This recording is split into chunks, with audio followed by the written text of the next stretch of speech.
The deal looked pristine. A mid-market service business with double-digit EBITDA margins, loyal customers, and a steady growth track. The PE firm ran the numbers, checked the references, and signed. Then the keys changed hands. And that's when the blind spot emerged. Not a scandal, not a fraud. Just a slow, invisible bleed. Managers worked hard, but they worked inside systems that had been stitched together over a decade of reactive fixes. Fragmented workflows, manual reporting that required spreadsheets to bridge one software system to another. Data that started its journey at the front desk and arrived at the C-suite looking nothing like itself. The firm had bought a healthy company on paper, but paper lies by omission. It doesn't show the hours lost to double entry, the revenue that slips between handoff gaps, the decisions made on incomplete information. This isn't a people problem. The team was capable, they just couldn't see the friction.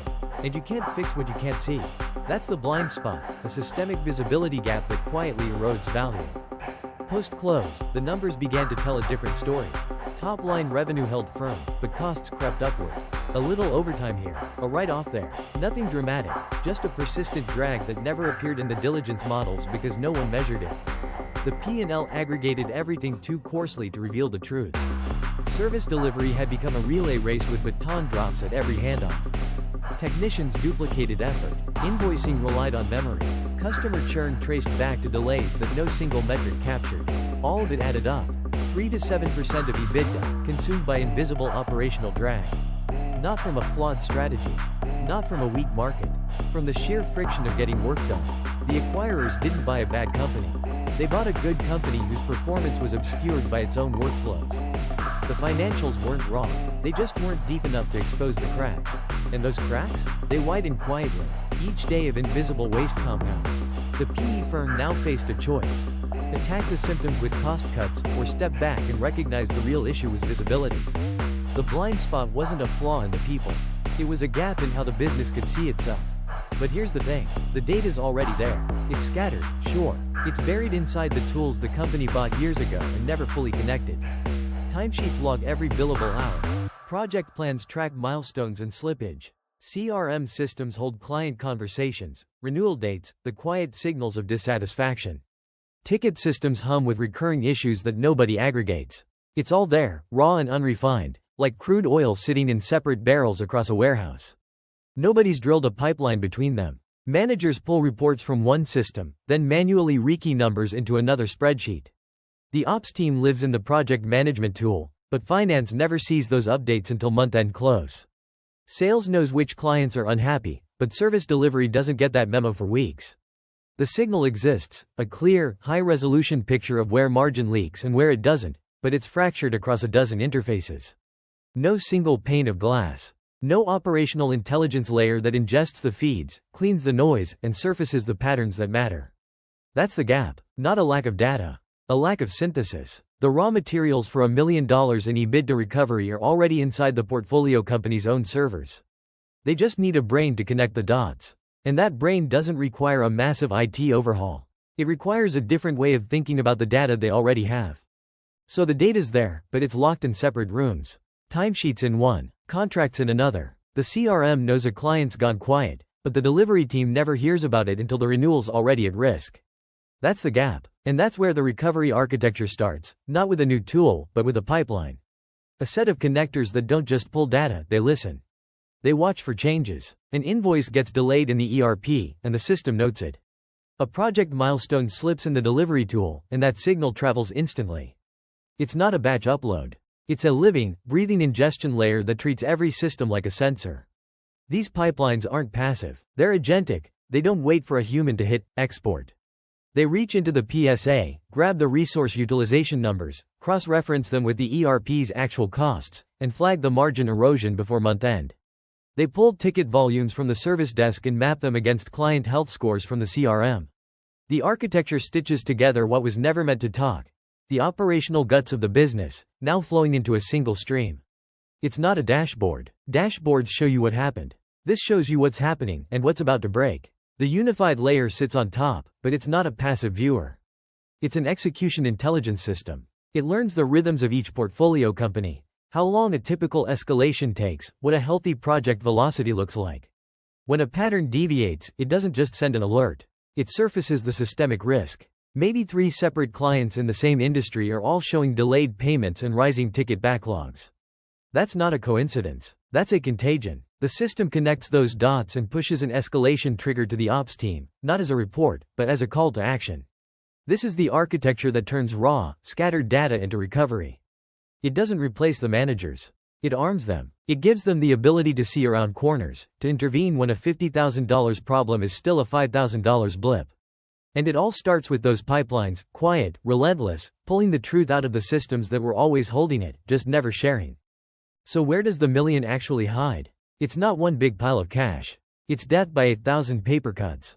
And in these portfolios, the cuts fall into 3 predictable wounds. First, scope creep. Not the malicious kind, the innocent kind. A client asks for one small tweak to a dashboard. The account manager says yes because, well, they want to keep the relationship warm. Nobody logs it. Nobody bills it. Multiply that by 40 clients across 10 operating companies, and you've hemorrhaged $300,000 in delivery costs you can't invoice. The fix isn't a stern email. It's a delivery governance workflow that flags every out-of-scope task the moment a team member tries to log time against it. The system asks, is this covered by the SAO?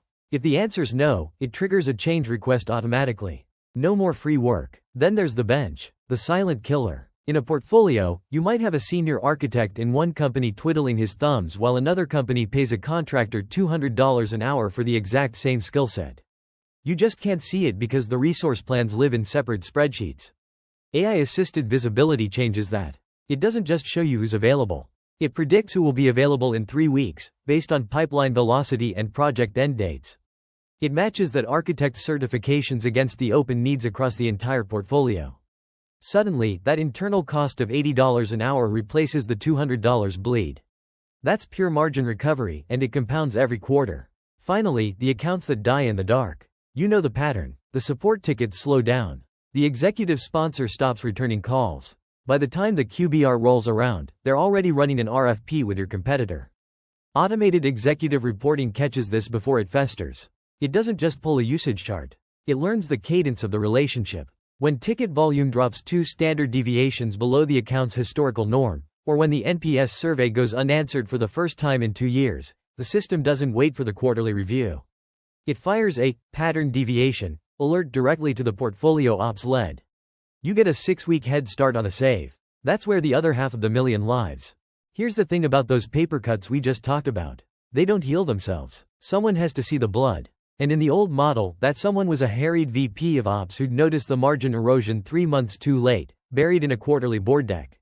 The operating partner playbook changed all that. It's not about hiring more watchdogs.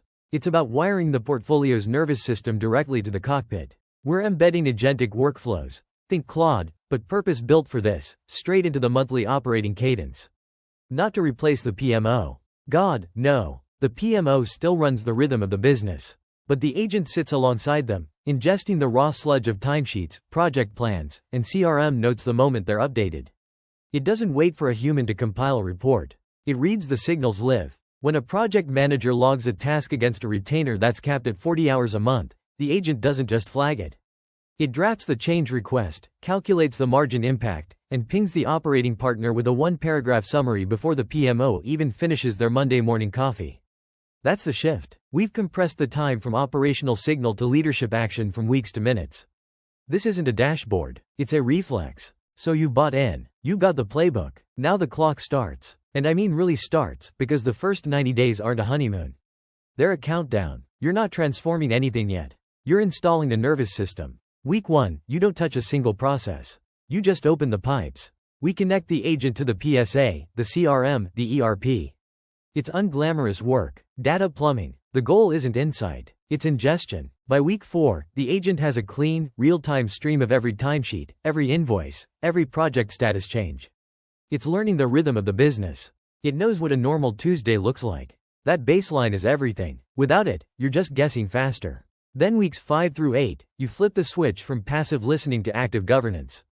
You're not building new rules. You're codifying the ones that already exist but get ignored. The escalation trigger for a project that's burned 80% of budget with 40% of work left. The alert when a top 5 client hasn't had a logged touchpoint in 21 days. These aren't complex algorithms, they're tripwires. And when one snaps, the agent doesn't write a report.